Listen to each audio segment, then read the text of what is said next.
அண்மை செய்தியை பார்த்து வருகிறோம். கோவில் திருவிழா கொண்டாடப்படுவதில் பாகுபாடு எந்த வகையிலும் ஏற்படக்கூடாது என்று தற்போது உயர்நீதிமன்ற மதுரை கிளை திட்டவட்டமாக தெரிவித்திருக்கிறது. கூடுதல் விவரங்களை செய்தியாளர் கருணாகரனிடம் கேட்கலாம். கருணாகரன், இதன் பின்னணி என்ன?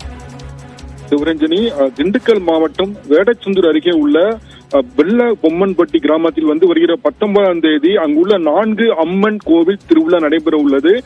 இதில் பட்டியலினத்தைச் சேர்ந்த கிராம மக்களையும் 79 குடியிருப்புகளைச் சேர்ந்த கிராம மக்களையும் வரி வசூல் செய்து பாகுபாடு இல்லாமல் திருவிழா கொண்டாட வேண்டும் என்று மனு தாக்கல் செய்யப்பட்டது. இந்த மனு நீதிபதிகள் வேல்முருகன், ராஜசேகர் அமர்வு முன்பு விசாரணைக்கு வந்தது.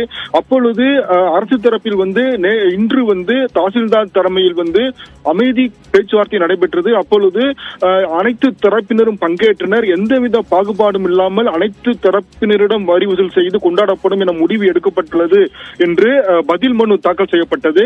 இதை பதிவு செய்து கொண்ட நீதிபதி 75 ஆண்டுகளான பிறகும் சில பகுதிகளில் தீண்டாமை நடைபெறுவது, பாகுபாடு பார்ப்பது ஏற்புடையதல்ல. அரசியலமைப்பின் பாதுகாவலனாக உயர்நீதிமன்றம் உள்ளது. எனவே சில இடங்களில் இதுபோன்று தீண்டாமை நடைபெறுவதை நீதிமன்றம் வேடிக்கை பார்த்து கொண்டிருக்க முடியாது.